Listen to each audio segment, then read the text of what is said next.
సమయం బట్టి ఎంతో వందనాలు తండ్రి.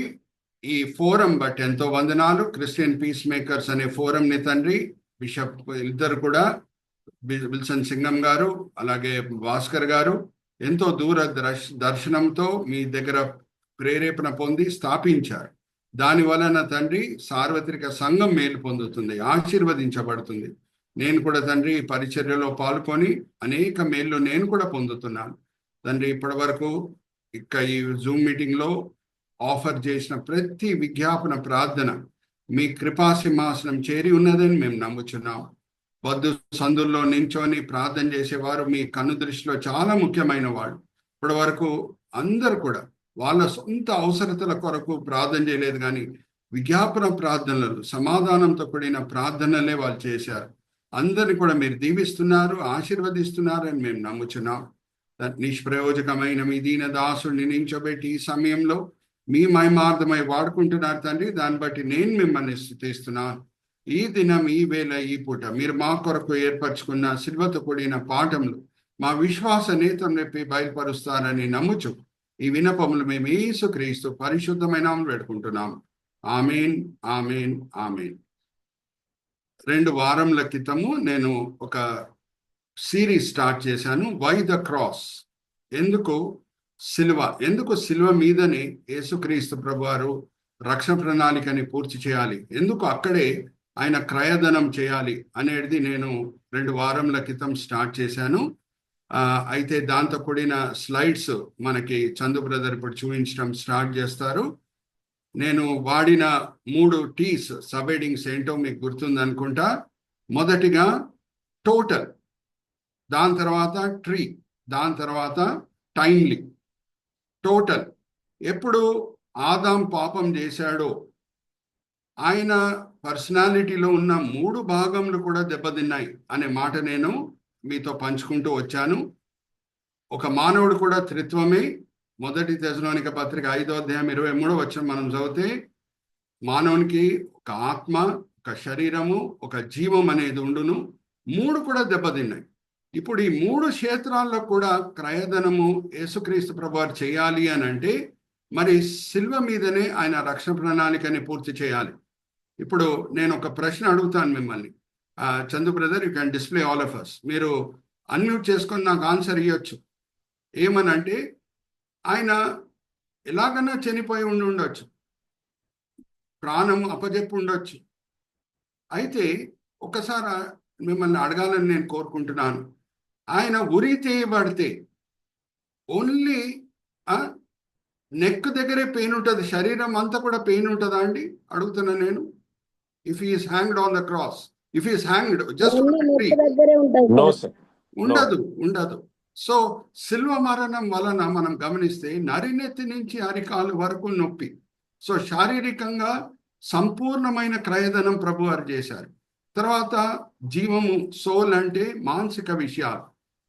ఆయన దిగంబరిగా మ్రాను ముందు వేలాడుతూ మనకి పాపం వలన వచ్చిన సిగ్గుని కప్పుతున్నాడు. మనకందరు కూడా తెలుసు, ఆదాము ఎప్పుడు ఆయన కన్నులు తెరవబడినాయో ఆయన సిగ్గుని కప్పుకుండుటకు ఆయన మ్రాన్ వెనకాల దాక్కున్నాడు, దేవుడు ఆయనతో సహవాసం చేయటకు వచ్చినప్పుడు. కానీ మన కడబడి ఆదాము పాపం వలన మనకొచ్చిన సిగ్గుని కప్పుటకు ఆయన మ్రాను ముందు దిగంబరిగా వేలాడుతున్నాడు. సో మానసిక విషయంలో కూడా ఆయన క్రయధనం చేశాడు. ఆత్మిక విషయంలో మనం వస్తే ఆయన దేవుని దృష్టిలో పాపి కాదు, పాపమైపోతున్నాడు సిల్వ మీద. ఆ వాక్య భాగం కూడా మనం చదువుదాము. మరి మీకు గుర్తు చేస్తున్నాను, నేను 2 వారాల క్రితం కూడా పంచుకున్నాను, మరి గుర్తు చేస్తున్నాను. మనోహర్ పాస్టర్ గారు చదివినిపిస్తారు. 2 కొరింథీయులకు రాసిన పత్రిక 5వ అధ్యాయం 21వ వచనం. 2 కొరింథీ 5:21. 2 కొరింథీ 5వ అధ్యాయము 20వ వచనం అండి. 21 అండి. 21. Okay sir. ఎందుకనగా మనం ఆయన యందు దేవుని నీతి అగునట్లు పాపమెరుగుని ఆయనను మన కోసము పాపముగా చేసెను. మన కోసము పాపముగా చేశాను. చూడండి, యేసుక్రీస్తు ప్రభువారు తండ్రి దృష్టిలో పాపి కూడా అవ్వట్లేదు, కానీ పాపమే అయిపోతున్నాడు.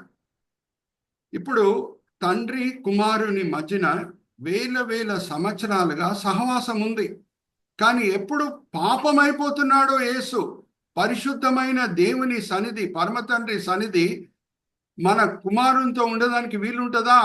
ఒకసారి హబాకుక్ గ్రంథం 1 అధ్యాయం 13 వచనం కూడా మనం చదువుదాం.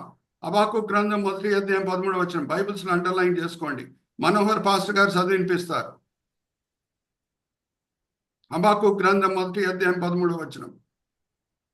హబక్కూకు 1 అధ్యాయం 13 నీ నీకును కనుదృష్టి దుష్టత్వం చూడలేనంత నిష్కలంకమైనది కదా. నీ బాధించువారు కనుదృష్టి పాపంని చూడలేదు. అయితే పాపము ఎక్కడుందో అక్కడ దేవుని సన్నిధి ఉండుటకు వీల్లేదు. అందుకే యేసుక్రీస్తు ప్రభువారు పలికిన 4వ మాట శిలువ మీద ఏంటంటే, నా దేవా నా దేవా నా చెయ్యి ఎందుకు విడిచితివి. అంటే తాత్కాలికంగా తండ్రి కుమారుని మధ్యన ఎడబాటు కలిగింది. మనకందరు కూడా తెలుసు, నేను ఎన్నోసార్లు మీతో పంచుకున్నాను. హీబ్రీ భాషలో మరణంకి వాడబడిన పదం ఏంటంటే మావెత్. మావెత్ అంటే ఎడబాటు. శరీరంకి ఆత్మకి ఎడబాటు కలుగుతుంది. అది పరిశుద్ధులకు కూడా లభిస్తుంది. అబ్రహాం కూడా చనిపోయాడు, ఇసాకు కూడా చనిపోయాడు. అంటే శరీరంకి ఆత్మకి ఎడబాటు, శారీరక మరణం. కానీ లేఖనము రెండో మరణం గురించి కూడా చెప్తున్నది. రెండో మరణం ఏంటంటే సృష్టికర్త దేవుడు ఆత్మ మధ్యన ఎడబాటు. ఆ రెండో మరణం నుంచి కూడా నేను మిమ్మల్ని కాపాడుతాను అని యేసుక్రీస్తు ప్రభువారు చెప్తున్నారు. ఒకసారి ఆ వాక్య భాగం కూడా చదువుకుందామా? ప్రకటన గ్రంథం 2వ అధ్యాయం 11 వచనం చదవండి అమ్మా. రెండో మరణం అంటే ఏంటి మనకు తెలిసి ఉండాలి. ప్రకటన గ్రంథం 2వ అధ్యాయం 11 వచనం. మనోహర్ గారు. సాతాను సింహాసనమున్న స్థలములో నీవు కాపురమున్నావని నేను ఎరుగుదును, మరియు సాతాను కాపురమున్న ఆ స్థలములో నా యందు విశ్వాసమై ఉండి నన్ను గురించి సాక్షి అయిన అంతిపై అనువాడు మీ మధ్యన చంపబడిన దినములలో నీవు నా నామమును గట్టిగా చేపట్టి నా యందలి విశ్వాసమును విసర్జించలేదని నేను ఎరుగుదును. 11వ వచనం. 2వ అధ్యాయం ప్రకటన గ్రంథం 11వ వచనం. సంఘములలో ఆత్మ చెప్పుచున్న మాట చెవిగలవాడు వినుగాక. జయించువాడు రెండవ మరణము వలన ఏ హానియు చెందడు. సో ఈ రెండో మరణం అంటే ఏంటి? పరమ తండ్రి నుంచి ఆత్మకి ఎడబాటు. సో యేసుక్రీస్తు ప్రభువారు తండ్రితో ఉన్న సన్నిధి, తండ్రితో ఉన్న సావాసము వేల సంవత్సరాలుగా ఏది ఆయన దగ్గర ఉండిందో దాన్ని తాత్కాలికంగా పోగొట్టుకొని మనకి నిత్య జీవం ఇస్తున్నాడు. రెండో మరణం నుంచి రక్షిస్తున్నాడు. ఆత్మ విషయంలో కూడా క్రయధనం చేశాడు. హల్లెలూయా, ప్రైజ్ ది లార్డ్. ఆత్మ విషయంలో ఆయన తాత్కాలికంగా రెండో మరణంని అనుభవించి మనల్ని రెండో మరణం నుంచి కాపాడాడు. హల్లెలూయా, ప్రైజ్ ది లార్డ్. 3 క్షేత్రాల్లో ఆయన క్రయధనం చేశాడు. శిలువ మీద ఆయన ప్రాణంని అప్పజెప్తూ. ఇదంతా కూడా నేను మీతో పంచుకున్నాను. ఫస్ట్ టీ ఏంటంటే టోటల్ 3 క్షేత్రాల్లో ఆత్మ, జీవము అలాగే శరీర క్షేత్రాల్లో సంపూర్ణమైన క్రయధనం ఎప్పుడు వీలవుతుంది అంటే శిలువ మరణము పొందుతేనే. రెండో టీ కూడా నేను మీతో పంచుకున్నాను. ట్రీ అంటే ఎక్కడ మనం ఓడిపోతామో అక్కడే దేవుడు గెలిచేటట్లు ఆయన కృప చూపిస్తాడు. బలహీనులని ఆయన బలవంతులుగా మారుస్తాడనే మాట నేను పోయిన వారం కూడా మీతో పంచుకున్నాను. హీబ్రీయులకు రాసిన పత్రిక 11వ అధ్యాయం 34వ వచనం ఏముందంటే బలహీనులని ఆయన బలవంతులుగా మారుస్తాడు. పేతురు పిరికితనం వలన 3 సార్లు బొంకుతే టిమిడిటీ అనే టీ నేను వాడాను. టిమిడిటీ అంటే పిరికితనం. 3 సార్లు బొంకితే మన ఆయనని ధైర్యశాలిగా మార్చి 3000 ఆత్మలు పెంతెకోస్తు దినంన పేతురు ద్వారా రక్షించబడేటట్లు దేవుడు పేతురుని వాడుకుంటున్నాడు. అలాగే అపోస్తలుడైన యోహాను, ఆయనకి ఇవ్వబడిన పేరు ఏంటంటే ఉరిమిడి కుమారుడు. దానికి వాడిన నేను టీ ఏంటంటే టెంపర్మెంట్. వెంటనే ఆయన కోపం వచ్చేస్తుంది. ఆయనని ఎలాగా దేవుడు మార్చేశాడు అని అంటే ప్రేమకి అపోస్తులుగా మార్చేశాడు. దేవుడు ప్రేమామయుడు అనే మాట, ప్రేమ స్వరూపి అనే మాట ఎవరు కూడా రాయలేదు లేఖనంలో. యోహాన్ ద్వారా దేవుడు రాయించాడు. హల్లెలూయా, ప్రైజ్ ది లార్డ్. అలాగే ట్రీ, మొదటి పాపము మ్రాను వలన వస్తే అక్కడ మొదటి ఆదాము అవిధేయుడు అయి పాపంలో పడిపోతుంటే మొదటి మ్రాను దగ్గర, కడబడి ఆదాము ఇంకొక మ్రాను దగ్గర భయంకరమైన పరిస్థితిలో విధేయత చూపిస్తూ రక్షణకి కారకుడు అవుతున్నాడు. హల్లెలూయా, ప్రైజ్ ది లార్డ్. నేను మిమ్మల్ని ఒక ప్రశ్న అడుగుతున్నాను, మీరు అన్మ్యూట్ చేసుకొని చెప్పండి. మొదటి మ్రాను దగ్గర, మొదటి ఆదాము ఈదేన్ తోటలో ఆయన శోధనలు ఆయన జీవితంలో వచ్చినప్పుడు ఈదేన్ తోటలో ఎవరికైనా ఆకలి వేస్తుందా అండి? ఎవరికైనా దాహం వేస్తుందా? ఏమన్నా No, sir. పరిస్థితులు అనుకూలంగా ఉంటాయా, లేకపోతే అనుకూలంగా లేకుండా ఉంటాయా? అన్ని కూడా అనుకూలమైన పరిస్థితిలో మొదటి ఆదాము పాపంలో పడిపోతుంటే ఒక మ్రాను దగ్గర, కడబడి ఆదాము ఇంకొక మ్రాను దగ్గర పరిస్థితులు ఎది కూడా అనుకూలంగా లేవు. భయంకరమైన పరిస్థితుల్లో విధేయత చూపిస్తూ మనకి రక్షణకి కారకుడు అవుతున్నాడు. అయితే నేను ఇప్పుడు మూడో టీకి వస్తున్నాను. టైమ్లీ అంటే మనకందరికీ పరిచితమైన వాక్య భాగం మరి ఇంకొకసారి చదివినిపిస్తున్నాను. మనోహర్ పాస్టర్ గారు చదివినిపిస్తారు. గలితీలకు రాసిన పత్రిక 4వ అధ్యాయం 4వ వచనం. గలితీలకు రాసిన పత్రిక 4వ అధ్యాయం 4వ వచనం. అయితే కాలము పరిపూర్ణమై ఉన్నప్పుడు దేవుడు తన కుమారుని పంపెను.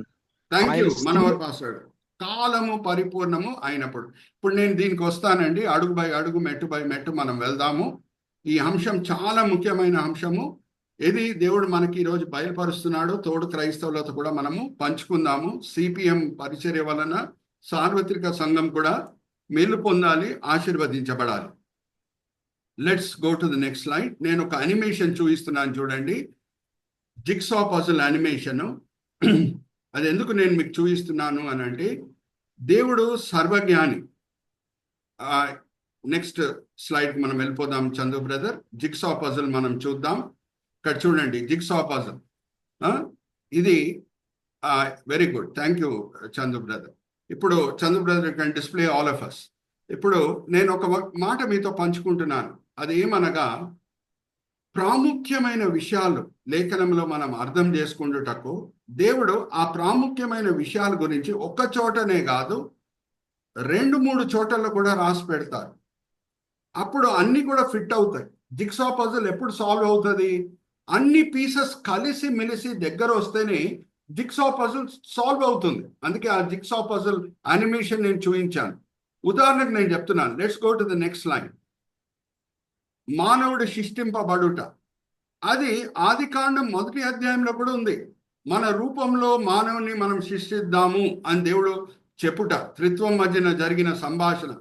అలాగే మానవుడిని, స్త్రీని దేవుడు సృష్టించాడు అని ఆదికాండం 1వ అధ్యాయంలో ఉంది. కానీ ఎలాగా సృష్టించాడు అనేది మనం తెలుసుకుంటకు 2వ అధ్యాయంకి మనం రావాలి. ఆదాంని భూమి నుంచి, భూమి మట్టిని వాడి సృష్టించాడు. అవ్వమని ఆదాము ఎముకని వాడి సృష్టించాడు. మనకి కంప్లీట్ పిక్చర్ రావాలి అని అంటే ఆదికాండము 1వ అధ్యాయమే కాదు, ఆదికాండం 2వ అధ్యాయం కూడా మనం చదివితేనే మనకి ఫుల్ పిక్చర్ వస్తుంది. అలాగే Chandu brother, you can display all of us. రాజుల గురించి మనం చదువుకుంటాం. రాజుల గురించి 1వ రాజుల గ్రంథం, 2వ రాజుల గ్రంథం ఉంది. ఆల్రెడీ ఇజ్రాయెల్ దేశం రాజుల గురించి 1వ రాజుల గ్రంథం, 2వ రాజుల గ్రంథంలో రాయబడినప్పుడు కూడా ఎందుకు దేవుడు 1వ దినవృత్తాంతం, 2వ దినవృత్తాంతంని రాపించాడు? అక్కడ కూడా రాజుల చరిత్ర గురించే కదా మనం చదువుకుంటాము. గ్రీక్ భాషలో దినవృత్తాంతం గీయబడిన పేరు ఏంటంటే పారాప్లిమాన్. పారాప్లిమాన్ అంటే ఎక్స్ట్రా మెటీరియల్. అంటే ఏది 1వ రాజుల గ్రంథంలో, 2వ రాజుల గ్రంథంలో ఏ విషయాలు లేవో రాజుల గురించి, ఆ విషయాలంతా కూడా మనము 1వ దినవృత్తాంతం, 2వ దినవృత్తాంతంలో మనం చదువుకుంటాం. అందుకే దేవుడు ఇజ్రాయెల్ దేశం రాజుల చరిత్ర 1వ రాజుల గ్రంథం, 2వ రాజుల గ్రంథంలో మాత్రమే రాయలేదు, కానీ 1వ దినవృత్తాంతం, 2వ దినవృత్తాంతంలో కూడా రాసి పెట్టాడు. హల్లెలూయా, ప్రైజ్ ది లార్డ్. ఇంకా జస్ట్ సబ్జెక్ట్ లోపల సబ్జెక్ట్ ఒకటి చెప్తున్నాను. హీబ్రీ బైబిల్లో మనం చూస్తే రాజుల గ్రంథం 1 సామ్యూయల్, 2వ సామ్యూయల్, 1 రాజు, 2వ రాజు ఒక్క పుస్తకమే.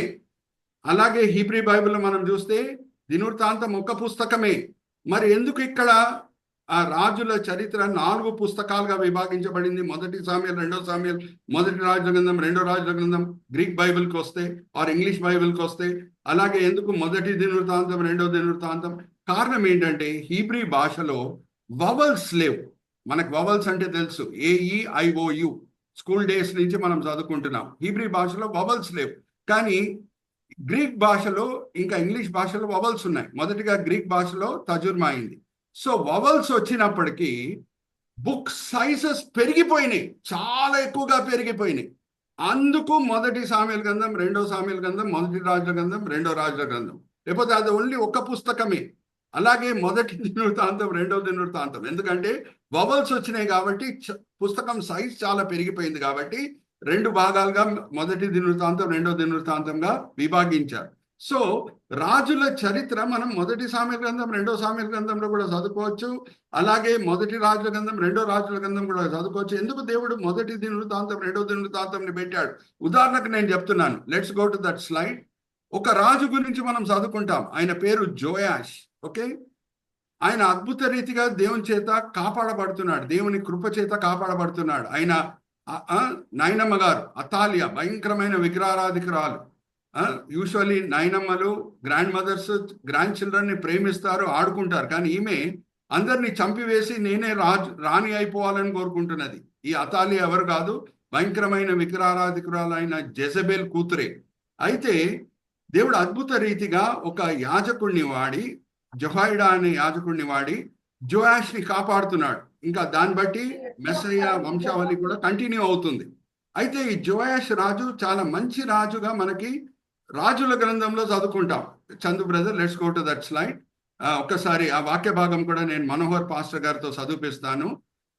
మనోహర్ పాస్టర్ గారు రెండో రాజుల గ్రంథము 12వ అధ్యాయము మొదటి 4 వచనాలు చదివి వినిపిస్తారు. Chandu brother, let's look at that slide. Joash రాజు గురించి ఏమని రాయబడి ఉందో మనం ఒకసారి చూద్దాం. యేహూ ఏలుబడిలో Chandu brother please let's look at that slide. Chandu brother లేరా? Chandu brother, let's look at that next slide. Chandu brother, ఆ వాక్య భాగం నేను చదివిపిస్తాను. ప్రీవియస్ స్లైడ్ చందు బ్రదర్, దీనికంటే ముందు రెండో రాజుల గ్రంథం 12వ అధ్యాయము మొదటి 4 వచనాలు. యేహూ ఏలుబడిలో 7వ సంవత్సరం అందు యోవాషు ఏలను ఆరంభించి యెరూషలేములో 40 సంవత్సరములు ఏలెను. అతని తల్లి బెయేర్షెబా సంబంధురాలైన జిబ్యా. యాజకుడైన యెహోయూదా తనకు బుద్ధి నేర్పువాడై యుండు దినములన్నిటిలో యోవాషు యెహోవా దృష్టికి అనుకూలముగానే ప్రవర్తించును. అయితే ఉన్నత స్థలములు కొట్టివేయబడక నిలిచెను. జనులు ఇంకను ఉన్నత స్థలములు యందు బలులు అర్పించుచు ధూపము వేయుచు నుండిరి. యోవాషు యాజకులను పిలిపించి యెహోవా మందిరములోనికి తేబడు ప్రతిష్ఠ వస్తువుల విలువను అనగా జనసంఖ్య దాఖలా చేయబడిన జనులు తెచ్చిన ద్రవ్యమును వంతు చొప్పున ప్రతి మనిషికి నిర్ణయమైన ద్రవ్యమును స్వేచ్ఛ చేత నెవరైనను యెహోవా మందిరంలోనికి తెచ్చిన ద్రవ్యమును యాజకులలో ఒక్కొక్కడు తనకు నెలవైన వారి యొద్ద తీసుకొని మందిరము ఎచ్చటెచ్చట శిథిలమై ఉన్నదో అచ్చటి నెల్లా దానిని బాగు చేయింపవలని ఆజ్ఞ ఇచ్చెను. థ్యాంక్ యూ మనోహర్ పాస్టర్ గారు. ఇప్పుడు మనం చూస్తున్నాం జోయాష్ రాజు మంచోడుగా కనిపిస్తున్నాడు మనకి. ఆలయంని రిపేర్ చేస్తున్నాడు. ఎందుకంటే అతాలియా సమయంలో, ఆమె రాణిగా ఉన్న సమయంలో ఆలయంని ఎవరు పట్టించుకోలేదు. ఎక్కడ చూసినా దుమ్ము, ఎక్కడ చూసినా కంపు. కానీ జోయాష్ పరిపాలనలో ఆలయం కంప్లీట్గా రిపేర్ అవుతున్నది. సో జోయాషు మనకి మంచి రాజుగా కనిపిస్తున్నాడు రాజుల గ్రంథంలో. కానీ 19వ వచనం, అదే అధ్యాయం 19, 21 వచనాలు మనం చదువుదామా? ఏమవుతున్నది? జోయాషు చంపబడుతున్నాడు అనే మాట మనం చదువుతున్నాం. ఒకసారి చదవండి మనోహర్ పాస్టర్ గారు. యోవాషు చేసిన ఇతర కార్యములను గూర్చి, అతడు చేసినదంతటిని గూర్చి యూదా రాజుల వృత్తాంతముల గ్రంథము యందు వ్రాయబడి ఉన్నది. అతని సేవకులు లేచి కుట్ర చేసి సిల్లా అను చోటకి పోవు మార్గమందున్న మిల్లో అను నగరునందు యోవాషును చంపిరి. అరే యోవాషుని చంపిరి. అరే ఎక్కడ విధేయత చూయిస్తారో దేవుని కాపుదల భద్రత ఉండాలి కదా. మరి ఆయన కింద పనిచేసే అధికారులే కుట్ర చేసి ఆయనను చంపిరి అనే మాట ఉంది. ఏమైంది? యాక్చువల్లీ దేవుని కాపుదల భద్రత ఎందుకు లేదు ఆయనతో పాటి? అయితే మనం రెండో దినవృత్తాంతంకి వస్తేనే, 24వ అధ్యాయంకి మనం వస్తేనే జోయాషు ఎలాగా చివరి దినముల్లో విగ్రహారాధికుడుగా మారిపోవటమే కాదు, ఆయనకి ఎంతో సహాయం చేసిన జెహోయాడా అనే యాజకుని కొడుకు జెకర్యాని భయంకరంగా చంపివేసేశాడో ఆ వివరాలన్నీ కూడా మనం చదువుకోవచ్చు. ఒకసారి చదువుదామా మనోహర్ పాస్టర్ గారు? రెండో దినవృత్తాంతం 24వ అధ్యాయము మొదటి 4 వచనాలు దాంట్లో కూడా చదవండి. జోయాష్ రాజు పరిపాలన ప్రారంభంలో చాలా మంచివాడని అక్కడ కూడా రాయబడి ఉంటది. ఒకసారి తీయండి 2వ దినవృత్తాంతం 24వ అధ్యాయం మొదటి 4 వచనాలు, దాని తర్వాత 22వ వచనం నుంచి చదవటం స్టార్ట్ చేయండి. యోవాషు ఏలన ఆరంభించినప్పుడు 7 సంవత్సరముల ఈడు గలవాడై యెరూషలేములో 40 ఏండ్లు ఏలెను. అతని తల్లి బెయేర్షెబా కాపురస్తురాలైన జిబ్యా. యాజకుడైన యెహోయాదా బ్రతికిన దినములన్నీయు యోవాషు యెహోవా దృష్టికి యథార్థముగా ప్రవర్తించెను. యెహోయాదా అతనికి 2 భార్యలను పెండ్లి చేసెను. అతడు కుమారులను కుమార్తెలను కనెను. అంతటా యెహోవా మందిరమును బాగు చేయవలనని యోవాషునకు తాత్పర్యము పుట్టెను. అరే, యెహోవా 22 మందిరంని ఆయన రిపేర్ చేస్తున్నాడు, శుభ్రం చేస్తున్నాడు. కానీ ఇప్పుడు 22వ వచనం నుంచి చదువుదామా? ఈ ప్రకారము రాజైన యోవాషు జకర్యా తండ్రి అయిన యెహోయాదా తనకు చేసిన ఉపకారమును మరిచిన వాడై అతని కుమారుని చంపించెను. అతడు చనిపోవునప్పుడు యెహోవా దీని దృష్టించి దీనిని విచారణలోనికి తెచ్చునుగాక అనెను. కంటిన్యూ. ఆ సంవత్సరాంతమందు సిరియా సైన్యము యోవాషు మీదికి వచ్చెను. వారు యూదా దేశము మీదికిని యెరూషలేము మీదికిని వచ్చి శేషము లేకుండా జనుల అధిపతులందరినీ హతము చేసి తాము పట్టుకొనిన కొల్ల సొమ్మంతయు దమస్కు రాజునద్దకు పంపిరి. సిరియనులు చిన్న దండుతో వచ్చినను యూదావారు తమ పితరుల దేవుడైన యెహోవాను విసర్జించినందుకై యెహోవా వారి చేతికి అతి విస్తారమైన ఆ సైన్యమును అప్పగింపగా యోవాషుకు శిక్ష కలిగెను. సార్ కంటిన్యూ చేయమంటారండి? కంటిన్యూ.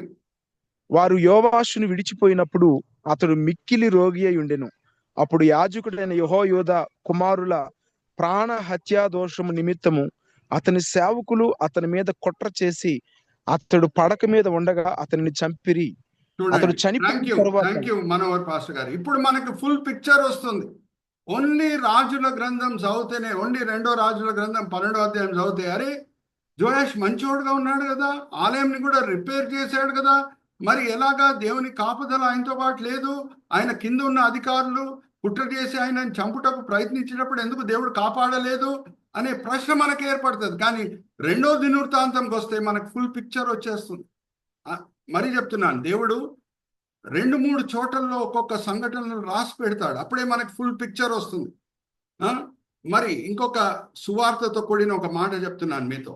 సువార్తతో కూడిన ఒక సందర్భం మీ ముందు తీసుకొని వస్తున్నాను. మనకందరు కూడా తెలుసు, యేసుక్రీస్తు ప్రభు వారు ఆయన సాత్వికంని చూపించారు, శిష్యుల పాదంని కడిగారు అనేది మనకు తెలుసు. కానీ శిష్యుల పాదం కడిగే ముందు, అదంతా కూడా మనం యోహాను సువార్తలో చదువుకోవచ్చు, యేసుక్రీస్తు ప్రభు శిష్యుల పాదంని కడిగారని. కానీ ఆ కడిగే సందర్భం ముందు ఏం జరిగింది, ఎందుకు శిష్యుల పాదంని ప్రభు వారు కడిగారు అనేది తెలుసుకోవాలి అని అంటే మనం లూకాసు వార్తకు వెళ్ళాలి. అప్పుడే మనకు ఫుల్ పిక్చర్ వస్తుంది. Chandu brother, you can display the slide once again. నేను మన మనోహర్ పాస్టర్ గారితో చదివిస్తానండి ఈ వాక్య భాగము. లూకాసు వార్త 22వ అధ్యాయము 24వ వచనం ఒకసారి చదవండి. లూకాసు వార్త 22వ అధ్యాయం 24వ వచనం. వాళ్ళు పై గదిలో కూడినప్పుడు చివరి రాత్రి వేళ ఏం జరిగింది? తమలో ఎవడు గొప్పవాడుగా ఎంచబడునో అను వివాదము వారిలో పుట్టగా, వాళ్ళలో పుట్టగా శిష్యుల మధ్యన వివాదం పుడుతుంది. ఎవరు గొప్ప? పేతురు అంటున్నాడు నేనే గొప్ప, యోహాన్ అంటున్నాడు నేనే గొప్ప, యాకోబు అంటున్నాడు నేనే గొప్ప అని. అప్పుడు యేసుక్రీస్తు ప్రభువారు వాళ్ళ పాదములని నీళ్లతో కడిగారు. 13వ అధ్యాయం యోహాను సువార్త 5వ వచనంకి మనం వద్దామా? అలాగే 12వ వచనం నుంచి 15వ వచనం కూడా మనం చదువుకుందాం. కంటిన్యూ చేయమంటారు సార్? యోహాను సువార్త 13వ అధ్యాయం 5వ వచనము, దాని తర్వాత 12వ వచనం నుంచి 15వ వచనం. 13వ అధ్యాయం 5వ వచనము.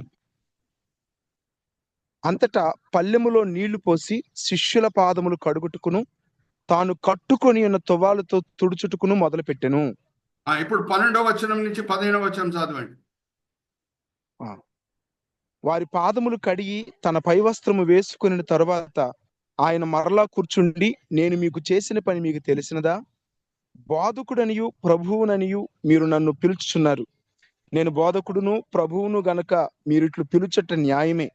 కాబట్టి ప్రభువును బోధకుడునైన నేను మీ పాదములు కడిగిన ఎడల మీరును ఒకరి పాదములు ఒకరు కడగవలసినదే. నేను మీకు చేసిన ప్రకారము మీరును చేయవలనని మీకు మాదిరిగా ఇలాగు చేసి తిని. Hallelujah, praise the Lord. Chandu brother, you can display all of us now. జాగ్రత్త వినండి. ఎందుకు యేసుక్రీస్తు ప్రభు వారు వాళ్ళ పాదములని కడిగారు, శిష్యుల పాదం కడిగారంటే వాళ్ళ మధ్యన వివాదన స్టార్ట్ అయింది, ఆర్గ్యుమెంట్ స్టార్ట్ అయింది, ఎవరు మాలో గొప్ప అని. సో మాదిరి అయి ఉండి ప్రభువారు వాళ్ళ పాదములు కడిగి ఏమని అంటున్నారు, నేను మీకు బోధకుడై ఉండి మీ పాదంని కడిగినప్పుడు మీరు కూడా ఒకరొకరి పాదములని మీరు కడుక్కోవాలి. మీలో సాత్వికం అనేది ఉండాలి. ఒకరికంటే ఒకరికి యోగ్యులుగా మీరు ఎంచాలి అని ఆ పాఠం నేర్పించుటకే ఆయన పాదములు కడుగుతున్నాడు. అది ఎందుకు అవసరం పడింది అని అంటే లూకాసు వార్తకు మనం వెళ్తేనే మనకు అర్థమవుతుంది. అలాగే 4 సువార్తలని ప్రభువారు పెట్టారు. ఇప్పుడు మెయిన్ పాయింట్కి నేను వస్తున్నాను. 4 సువార్తలను దేవుడు ఎందుకు 4 సువార్తలు పెట్టాడంటే కొన్ని విషయాలు ఏ సువార్తలో లేదో ఇంకొక సువార్త చదివితే మనకు అర్థమవుతుంది. ఎందుకు యేసుక్రీస్తు ప్రభువారు శిలువ మరణంకు అప్పచెప్పబడారు అనే మాట నేను పోయిన వారం చివరిలో నేను మీతో పంచుకున్నాను. అంతకీ సనద్రీన్ సభలో యేసుక్రీస్తు ప్రభువారికి విరోధంగా మోపిన నేరం ఏంటంటే దేవదూషణ. దేవదూషణకి సనద్రీన్ సభ ఏ శిక్ష విధించాలి అని అంటే ఆయన్ని రాయలతో కొట్టి చంపాలి అనే శిక్ష విధించాలి. దాంతో కూడిన వాక్య భాగం నేను చదివిస్తున్నాను మనోహర్ పాస్టర్ గారితో. ఒకసారి చదవండి మనోహర్ పాస్టర్ గారు. 24వ అధ్యాయం లేవికాండము 15-16. లేవికాండం 24వ అధ్యాయం 15-16. లేవికాండం 24వ అధ్యాయము 15-16 వచనాలు. మరియు నీవు ఇశ్రాయేలీయులతో ఇట్లనుము, తన దేవుని శపించువాడు తన పాప శిక్షను భరింపవలెను, యెహోవా నామమును దూషించువాడు మరణ శిక్షను అందవలెను, సర్వ సమాజము రాళ్లతో అట్టి వాడిని చావగొట్టవలెను, రాయలతో చంపాలి. దేవదూషణ చేసే వ్యక్తిని రాయలతో చంపాలి. అందుకే మనం గమనిస్తే ఈ వాక్య భాగం కూడా నేను చదివిస్తాను.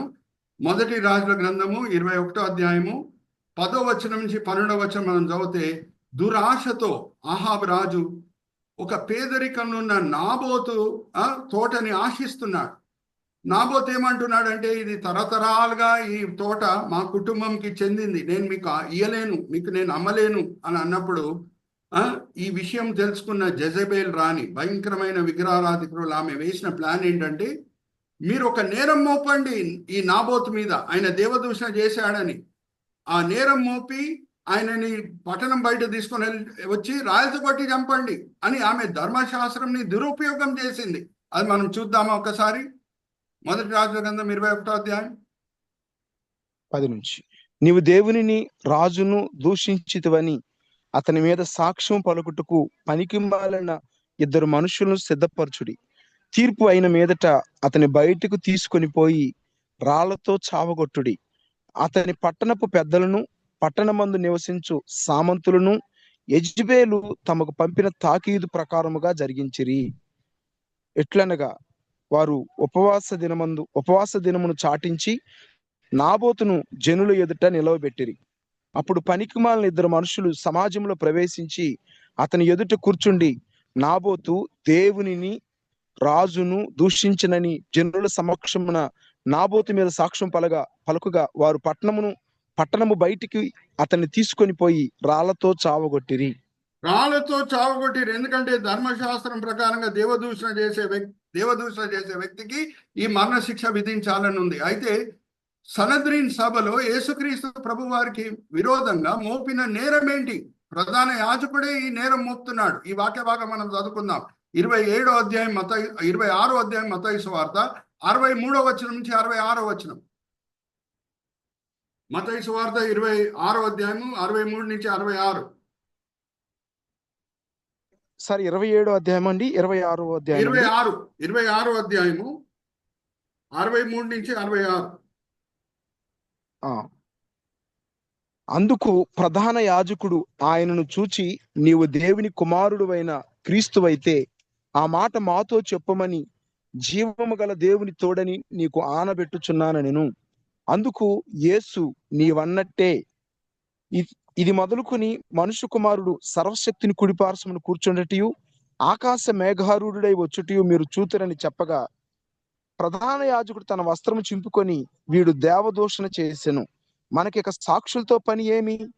ఇదిగో ఈ దూషణ మీరు ఇప్పుడు విన్నారు. మీకేమి తోచుచున్నదని అడిగెను. అందుకు వారు, వీడు మరణమునకు పాత్రుడనిరి. మరణంకి పాత్రుడు అనే శిక్ష సనద్రిన్ సభలో ప్రభుకి విరోధంగా విధించబడినప్పుడు ఎందుకు రాయలతో కొట్టి చంపలేదు? నేను మరి మీతో ఈ పాయింట్కి వస్తున్నాను. శిల్వ మరణం చేతనే యేసుక్రీస్తు ప్రభు వారు పరిపూర్ణమైన క్రయధనం చేయగలుగుతారు. కానీ ఏం ఆపింది సనద్రిన్ సభని? ఏం ఆపింది? వాళ్ళు రాయలు తీసుకొని ఎందుకు ప్రభుని కొట్టట్లేదు? మరి రాయలతో తీసి కొడితే మరి పరిపూర్ణమైన క్రయధనం వీలయ్యేది కాదు కదా. మరి ఏం జరిగింది? అందుకే నేను మరీ చెప్తున్నాను, 4 సువార్తలు మనం చదివితేనే ఏ విషయాలు కొన్ని సువార్తలో లేదో వేరే సువార్తలో మనకి కనిపిస్తుంది. ఇప్పుడు చందు బ్రదర్ మనకి చూపిస్తారు, చూడండి నెక్స్ట్ స్లైడ్. లూకా సువార్త. ఇప్పుడు యూదులు యేసుక్రీస్తు ప్రభు అని పొంతి పిలాతు దగ్గర తీసుకొని వెళ్తున్నారు. అక్కడే మనకు ఒక ప్రశ్న ఏర్పడాలి. అరే వీళ్ళు ఎందుకు రాయితో కొట్టి చంపట్లేదు, ఎందుకు పొంతి పిలాతు దగ్గర తీసుకొని వెళ్తున్నారు అనే ప్రశ్న మనకి అక్కడే ఏర్పడాలి. అయితే లూకా సువార్త 23వ అధ్యాయం చదవండి, మొదటి 2 వచనాలు మనవారు పాస్టర్ గారు. అంతట వారందరూ లేచి ఇక్కడ పైన హెడ్డింగ్ కూడా పెట్టి మీద కర్సర్ పెట్టి చూపించండి Chandu brother. Focus shifts from Sanhedrin to Pontius Pilate's house. Okay, చూడండి చందు బ్రదర్ కూడా కర్సర్ పెట్టి చూపిస్తున్నారు. ఇప్పుడు ఫోకస్ షిఫ్ట్ అవుతుంది, సీన్ షిఫ్ట్ అవుతుంది. రాయితో కొట్టి చంపాలి కానీ రాయితో కొట్టి చంపట్లేదు. నెక్స్ట్ ఎందుకు పొంతి పిలాతు దగ్గర తీసుకొని రావాలి? 23వ అధ్యాయం మొదటి 2 వచనాలు చదవండి. అంతటా వారందరూ లేచి ఆయనను పిలాతు వద్దకు తీసుకుని పోయి, ఇతడు మా జనమును తిరగబడ ప్రేరేపించుచు కైసరునకు పన్నియవద్దనియు తానే క్రీస్తునను ఒక రాజునని చెప్పగా మేము వింటిమని ఆయన మీద నేరము మోపసాగిరి. Chandu brother, you can display all of us now. ఇప్పుడు నేను మిమ్మల్ని ఒక సూటిగా ఒక ప్రశ్న అడుగుతున్నాను. ప్రశ్న ఏంటంటే, ఒక్క మాట అన్న దేవదూషణ గురించి ఉందా పొంతి పిలాతు దగ్గర యేసుక్రీస్తు ప్రభువాన్ని తీసుకొని వచ్చినప్పుడు? అరే సనద్రిన్ సభలో మోపిన నేరం ఏంటి? ఈయన దేవదూషణ చేశాడు. కానీ పొంతి పిలాతు దగ్గర తీసుకొని వచ్చినప్పుడు ఒక్క మాట అన్న దేవదూషణ గురించి ఉందా? కానీ ఏం నేరం మోపుతున్నారు? ఈయన ప్రజలని రోమారాజ్యంకి విరోధంగా రేపుతున్నాడు, పన్నులు కట్టొద్దని అంటున్నాడు. అడుగుతున్నా మిమ్మల్ని, give me an answer, unmute and give me an answer. ఒక్క మాట అన్న దేవదూషణ గురించి ఉందా? లేదు లేదు లేదు. అయ్యి బాబోయ్, ఎందుకు లేదు? ఎందుకు లేదు? అరే సనద్రిన్ సభలో మోపిన నేరము దేవదూషణ చేశాడని, మరి పొంతి పిలాతు దగ్గర వచ్చినప్పుడు వీళ్ళ డైలాగే మారిపోతున్నది. ప్రజలను రేపుతున్నాడు, రోమారాజ్యంకి విరోధంగా అని అంటున్నారు, పన్నులు కట్టొద్దని అంటున్నాడు ప్రజలని అని అటువంటి నేరం మోపుతున్నాడు. అయితే ఏం జరిగింది? What happened? చరిత్రకి మనం వెళ్దాం. అన్నీ దేవుని స్వాధీనంలో ఉంది. హల్లెలూయా, ప్రైజ్ ద లార్డ్. అన్నీ దేవుని స్వాధీనంలో ఉంది. హల్లెలూయా, ప్రైజ్ ద లార్డ్.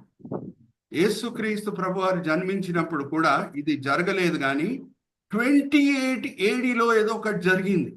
అంటే 29 ADలో యేసుక్రీస్తు ప్రభువారు శిలువ మరణంకి అప్పచెప్పబడుతున్నారు. 1 సంవత్సరం ముందు ఏదో జరిగింది. అది ఏంటి అనేది మనం తెలుసుకుందాం. ఫుల్ 4 సువార్తలు చదివితే మరీ చెప్తున్నాను, ఎక్కడ కొన్ని విషయాలు కొన్ని సువార్తల్లో లేదో ఇంకొక సువార్తలో దేవుడు దాచిపెట్టి ఉన్నాడు. అది మనకు అర్థమవుతుంది. ఓకే, ఇప్పుడు చదవండి. మెయిన్ పాయింట్కి నేను వస్తున్నాను. యోహాను సువార్త 18వ అధ్యాయము 28వ వచనం నుంచి 32వ వచనం. Chandu brother, you can display the slide also. యోహాను సువార్త 18వ అధ్యాయము 28 నుంచి 32. Chandu brother, you can display the slide also. చదవమంటారా సార్? చదవండి. క్లైమాక్స్ వస్తున్నాం మనం, క్లైమాక్స్ కి. వారు కయప యొద్ద నుండి అధికార మందిరమునకు యేసును తీసుకొని పోయేది. అప్పుడు ఉదయం ఆయన గనుక వారు మైల పడకుండా పస్కాను భుజింపవలనని అధికార మందిరంలోనికి వెళ్ళలేదు. కావున పిలాతు బయట ఉన్న వారి యొద్దకు వచ్చి, ఈ మనుషుని మీద మీరు ఏ నేరము మోపుచున్నారని. అందుకు వారు, వీడు దుర్మార్గుడు కాని ఎడల వీరిని నీకు అప్పగించ ఉండమని అతనితో చెప్పిరి. పిలాతు మీరు అతన్ని తీసుకొని పోయి మీ ధర్మశాస్త్రం చొప్పున అతనికి తీర్పు తీర్చుడనగా, యూదులు ఎవనికి మరణ శిక్ష విధించుటకు మాకు అధికారం లేదని అతనితో చెప్పిరి. Hallelujah, praise the Lord, hallelujah, praise the Lord. ఎక్కడ ఉన్నారు హల్లెలూయా చెప్పండి. ఇక్కడ ఉంది రహస్యం. పొంతి పిలాతు ఏమంటున్నాడు? ఈయన నేరస్తుడేనా అని అంటే, నేరస్తుడు కాకుండా ఉంటే మేము ఎందుకు తీసుకొని వస్తాం మీ దగ్గర అని వాళ్ళు జవాబిస్తున్నారు. అయితే మీ ధర్మశాస్త్రం ప్రకారంగా శిక్ష విధించండి. పొంతి పిలాతు మనసులో ఏముందంటే, ఈయన ఏదో నేరం చేశాడు. యూదులు నేరస్తులకి 39 కొరడా దెబ్బలు కొడతారు. సో ఆ కొరడా దెబ్బలు మీరు కొట్టండి. నేరస్తులకి ధర్మశాస్త్రం ప్రకారంగా ఏ శిక్ష విధించాలంటే కొరడా దెబ్బలు కొట్టించాలి. అది కూడా ఎన్ని అనేది ధర్మశాస్త్రం చెప్తుంది. 39, 40 కంటే ఒకటి తక్కువ. సో అటువంటి శిక్ష విధించండి అని చెప్పంగానే ఏమంటున్నారు యూదుల నాయకులు? మరణ శిక్ష విధించుటకు మాకు అధికారం లేదు, మరణ శిక్ష విధించుటకు మీ దగ్గర మేము తీసుకొని వచ్చాము అని అంటున్నారు. హల్లెలూయా, ప్రైజ్ ద లార్డ్. అయితే ఏమైంది చరిత్రలో?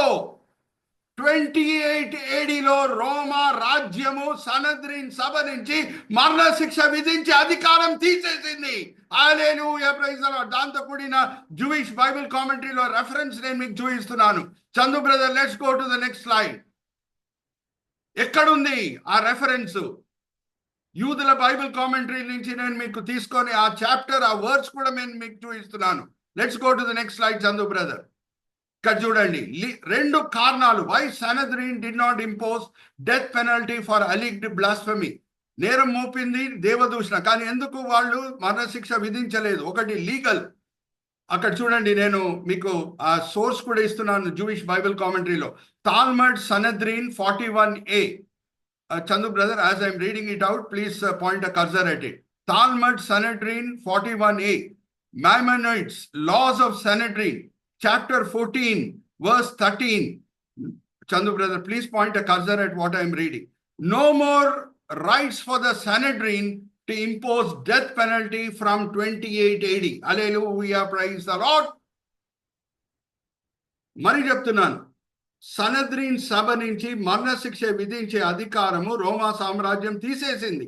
అందుకు వాళ్ళు మరణశిక్ష విధించడానికి కుదరలేదు, రాయితో కొట్టి చంపుటకు కుదరలేదు. So what is the legal reason? మరి చెప్తున్నాను, Talmud Sanhedrin 41A, Maimonides laws of Sanhedrin chapter 14 verse 13. అది మనం చదివితే, జూయిష్ బైబిల్ కామెంటరీస్కి వెళ్ళి చదివితే మనకు అక్కడ తేటగా ఏ కారణం అనేది మనకు తెలుస్తుంది. Chandu brother, let's display all of us. You can display all of us. ఇది లీగల్ రీజన్. ఇంకొకటి ఏంటి? Political reason. పొలిటికల్ రీజన్ ఏంటి? వీళ్ళందరూ కూడా రాజకీయ నాయకులు, ఈ యూదుల నాయకులు, యూదుల ధర్మశాస్త్రం నాయకులు అని అంటే కైఫా అన్న అంతా కూడా వాళ్ళు చైతన్యకే నేర్పించగలుగుతారు, చాణక్యకే నేర్పించగలుగుతారు, పొలిటికల్ సైన్స్ ఏంటో వీళ్ళు నేర్పించగలుగుతారు. అటువంటి క్రికెట్ మైండ్స్ వీళ్ళవి. రెండోది political reason. They knew that Jesus is popular. ఆయన చాలా పేరు పొందిన వ్యక్తి, ఎస్పెషల్లీ గలీలియా ప్రాంతంలో చాలా గొప్ప పరిచర్య చేశాడు. చాలా మంది ఆయనను వెంబడిస్తున్నారని కూడా వాళ్ళకి తెలుసు. అయితే రోమా సామ్రాజ్యం దగ్గర తీసుకొని వచ్చి ఈయన ప్రజలను రేపుతున్నాడు, రోమా రాజ్యంకి విరోధంగా తిరుగుబాటు చేస్తున్నాడు అని ఎందుకు నేరం మోపుతున్నారు? సో మరణశిక్ష రోమా రాజ్యమే విధించాలి యేసుక్రీస్తు ప్రభు వారి మీద అని. అప్పుడు వీళ్ళు చేతులు కడుక్కోవచ్చు. పొంతి పిలాతు చేతులు కడుక్కోవటం విషయం పక్కన పెట్టండి, ఈ కైఫా అన్నా కూడా చేతులు కడుక్కోవచ్చు. ఏమనంటే చూడండి, ఆ రోమా రాజ్యమే పరీక్షించింది, పొంతి పిలాతే పరీక్షించాడు, రుజువుపరచబడింది యేసుక్రీస్తు వారు ఆయన రోమా రాజ్యంకి విరోధంగా తిరుగుబాటు చేశారనే సత్యం రుజువుపరచబడింది. రోమా రాజ్యమే ఆ శిక్ష విధించింది, దానికి మేం కారకులం కాదని చేతులు కడుక్కుంటుటకు this political crooks Annas and Caiaphas played this drama. Are you all with me? Are you all understanding? 2 కారణాలు. ఒకటి, సనద్రిన్ సభకి మరణశిక్ష విధించుటకు అధికారం లేదు, అది నిజమే. రెండవది ఏంటంటే యేసుక్రీస్తు ప్రభువారికి చాలా మంది ఫాలోవర్స్ ఉన్నారని కూడా వీళ్ళకి తెలుసు. వీళ్ళు ఏం చేశారు? రోమా రాజ్యమే విధించింది మరణశిక్ష, ఎందుకంటే ఆయన రోమా రాజ్యం విరోధంగా తిరుగుబాటు చేశాడని పొంతి పిలాతు పరీక్షించి నిర్ణయించుకున్నాడు అని చెప్పుటకు వీళ్ళు వేసిన నాటకం. కానీ దేవుడు చెడు ఆలోచనలను కూడా ఆయన మహిమార్థమై వాడుకుంటాడు. యోసేపు అన్నలు చెడు దృష్టితో, చెడు ఆలోచనలతో ఆయన నమ్మి వేసేస్తున్నారు. ఐగుప్తుకు వెళ్ళే వ్యాపారస్తులని వాడి ఏం చేశారు? యోసేపు అన్నలు యోసేపుని అమ్మి వేసేశారు. కానీ దాని వలన యోసేపు హెచ్చింపబడాడు ఐగుప్తులో. హల్లెలూయా, ప్రైజ్ ది లార్డ్. వీళ్ళు దురాలోచనలతో పాలిటిక్స్ చేసి రాజకీయం చేసి యేసుని శిల్వ మరణం కప్పచెప్తున్నారు. కానీ వాళ్ళకి తెలియట్లేదు దేవుని చిత్తం దీని వలన నెరవేర్చబడుతుందని. హల్లెలూయా, ప్రైజ్ ది లార్డ్. దాని వలన యేసు రక్షకుడిగా హెచ్చింపబడాడు. హల్లెలూయా, ప్రైజ్ ది లార్డ్. ఒక జ్ఞాపకం పెట్టుకోండి, అదేమనంటే యేసుక్రీస్తు ప్రభు లోక రక్షకుడిగా అయ్యాడు అని అంటే గొప్ప ప్రసంగాల వలన కాదు, గొప్ప అద్భుతాల వలన కాదు, శిల్వ మరణం సమయంలో ఆయన చూపించిన విధేయత చేత. హల్లెలూయా, ప్రైజ్ ది లార్డ్. అందుకే ఈ సత్యంని వాళ్ళు గ్రహించి, అపోస్తులు ఆ సమయంలో గ్రహించలేదు ఈ సత్యంని. వాళ్ళు గ్రహించినప్పుడు వాళ్ళు ఏం ప్రార్థన చేస్తున్నారు ఒకసారి మనం చూద్దామా? అపోస్తుల కార్యం 4వ అధ్యాయం 26, 27 అన్ని కూడా దేవుని చిత్తం ప్రకారంగానే జరిగింది. యేసు శిల్వ మరణంకి అప్పజెప్పబడాడు అనే మాట అపోస్తులు ప్రార్థన పూర్వకంగా ఒప్పుకుంటున్నారు. అపోస్తుల కార్యం 4వ అధ్యాయం 26, 27, 28 ఒక్కసారి మనోహర్ పాస్టర్ గారు చదివినిపించండి. ప్రభువు మీదను ఆయన క్రీస్తు మీదను భూరాజులు లేచిరి, అధికారులను ఏకముగా కూడుకొనిరి అని నీవు పరిశుద్ధాత్మ ద్వారా మా తండ్రియు నీ సేవకుడైన దావీదు నోట పలికించితివి. ఏమి జరగవలనని నీ హస్తము నీ సంకల్పమును ముందు నిర్ణయించును. ఏది నీ సంకల్పము ముందే నిర్ణయించెను.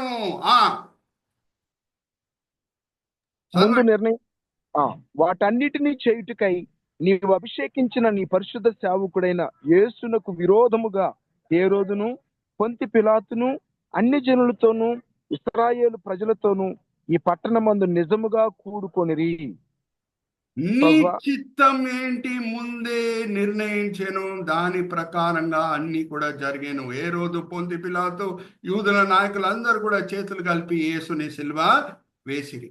Are you all understanding? Are you all with me? ఎందుకు యేసు రాయితో కొట్టి చంపబడలేదు? ఎందుకు ఉరి వేయబడలేదు? Are you all with me? So ఇది ప్రాముఖ్యమైన సత్యం. వై ద క్రాస్ అనే సబ్-హెడింగ్ కింద ఇంత లోతైన విషయాలు మనము తెలుసుకున్నాం. సో వచ్చే వారము నేను ఇంకొక సస్పెన్స్తో కూడిన రహస్యం కూడా మీ ముందు తీసుకొని వస్తాను. వై ద క్రాస్ కిందనే అది ఏమనగా, మరి యేసుని రాయితో కొట్టి చంపలేదు, శిల్వ మరణంకి అప్పచెప్పబడేటట్లు వీళ్ళు రాజకీయం చేశారు, అన్నా కైఫా అని మనం చూసుకున్నాము. మరి స్టెఫెన్ని ఎలాగ రాయితో కొట్టి చంపారు? వాళ్ళకి అధికారం లేదు కదా. అది మనం వచ్చే వారము చూద్దాం. నేను ఇక్కడ క్లోజ్ చేస్తున్నాను. క్లోజ్ చేసి చిన్న ప్రార్థన చేసి నేను ఫ్లోరు మరి బిషప్ సింగం గారికి అప్పచెప్తాను. శిల్వ మరణం చేతనే యేసుక్రీస్తు ప్రభువారు శారీరకంగా, మానసికంగా, ఆత్మికంగా క్రయధనం చేయడానికి వీలవుతుంది. సో తండ్రి చిత్తం ఏంటంటే, ఒక మ్రాను చేత పాపం వచ్చింది, మొదటి ఆదాం పాపం చేశాడు అని అంటే ఇంకొక మ్రాను దగ్గర కడబడి ఆదాం పరిస్థితులు ఏది కూడా అనుకూలంగా లేనప్పుడు విధేయత చూపించి మానసిక విషయంలో, శారీరక విషయంలో, ఆత్మిక విషయంలో క్రయధనము చేసేటట్లు దేవుడు కోరుకున్నారు. అందుకే అపోస్తుల కార్యం 4వ అధ్యాయం 26, 27లో మనం చదువుకున్నాం. అపోస్తులు ప్రార్థన చేస్తున్నారు, నీ సంకల్పం చొప్పున అన్నీ జరిగింది. హేరోదు, పొంతి పిలాతు, యూదుల నాయకులు అందరూ కూడా చేతులు కలిపి యేసుని సిల్వ వేశారు అనే మాట మనము చదువుకున్నాం. దేవునికి మహిమ కలుగును గాక. అందుకే పౌలు భక్తుడు ఏమంటున్నాడు, సిల్వ తప్పితే నేను దేని బట్టి అతిశయించను. ఏమన్నా రక్షణ ఉంది అని అంటే, రక్షణకి ఒకటే ఒక మార్గం ఏంటి అని అంటే, యేసు సిల్వ మీద సమాప్తం చేసిన రక్షణ ప్రణాళికని అంగీకరించాలి. దాని తప్పితే వేరే ఏ మార్గం కూడా లేదు. చిన్న ప్రార్థన చేసి నేను ఫ్లోర్ బిషప్ సింగం గారికి అప్పచెప్తాను. తండ్రి, ఈ సమయం బట్టి ఎంతో వందనాలు, ఈ ఫ్లోర్ బట్టి ఎంతో వందనాలు, ఈ జూమ్ మీటింగ్స్ బట్టి ఎంతో వందనాలు, సిపిఎం పరిచర్య బట్టి ఎంతో వందనాలు. ఎంతో దూరదర్శనంతో బిషప్ సింగం గారు, బిషప్ భాస్కర్ గారు ఈ వేదికని స్థాపించడమే కాదు, ఎంతో ప్రయాసంతో దాన్ని ముందుకు తీసుకొని వెళ్తున్నారు. దాన్ని బట్టి తండ్రి మేము అందరం కూడా ఆత్మిక మేలు పొందుతున్నాం. ఈ దినం, ఈ వేళ, ఈ పూట మీరు మాకు నేర్పించిన సిల్వతో కూడిన అనేక పాఠములు తండ్రి మేము వినే వాళ్ళగానే కాకుండా వేరే క్రైస్తవులతో పంచుకుంటున్నట్టు మమ్మల్ని అందరినీ కూడా ప్రోత్సహించండి. ఈ వినపములు మేము యేసుక్రీస్తు పరిశుద్ధమైన నామములో వేడుకుంటున్నాం. ఆమేన్, ఆమేన్, ఆమేన్.